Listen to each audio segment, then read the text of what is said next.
What does it mean to give your life to art? Does it mean to fail? Does it mean to put your vision before everything else? Does it mean to see things that other people don't see? I think it's all these things, but I think nobody knows best what it means to give your life to art than Kanye Amari West. Everyone here knows Kanye, I assume. You either love him or hate him. Personally, I love him. Kanye has had an impact on my life since my uncle let me borrow his iPod when I was like 10. Listening to 808s and Heartbreak was the first time that I realized music could be so complex and so beautiful at the same time. And every album since then has connected with me in a similar way. Kanye is a 24-time Grammy Award-winning artist, but of course he didn't always start out that way. West was born in 1977 to English professor Donda West and was raised in Chicago. As a child, his mother instilled in him to be intelligent and to be creative.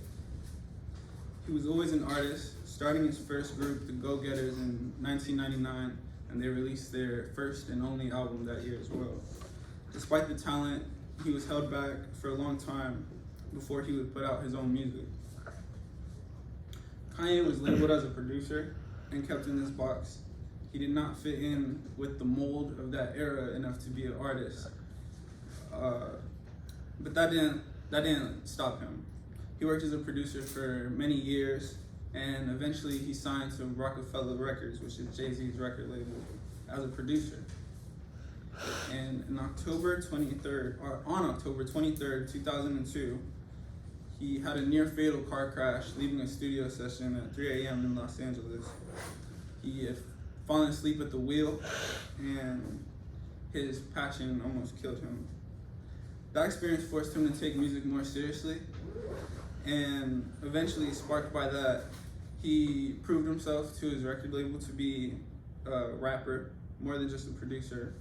And on February 10th, 2004, College Dropout released, breaking grounds, proving that a quote-unquote backpack rapper could be successful in that climate. Kanye later solidified this in 2011 with Graduation, which beat out 50 Cent for first week album sales. He would go on to change music with albums like Yeezus, My Beautiful Dark Twisted Fantasy, The Life of Pablo, and Ye. Kanye influenced me to love art deeply and to take artistry seriously. I didn't know music could be that beautiful. When I heard Yeezus came out, I knew I had to learn how it was made. And I would look up who his collaborators were and what gear they used.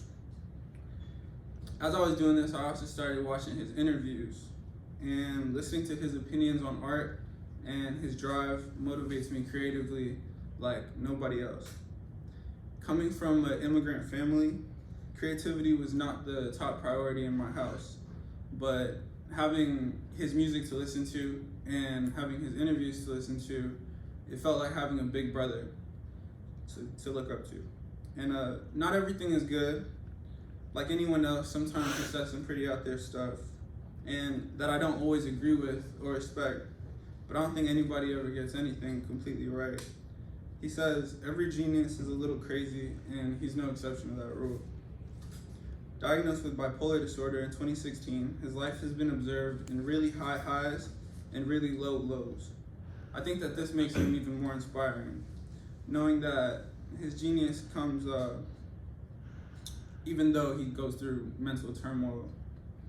I'm inspired by Kanye West. He's a Renaissance man, a visionary, a futurist, and a genius.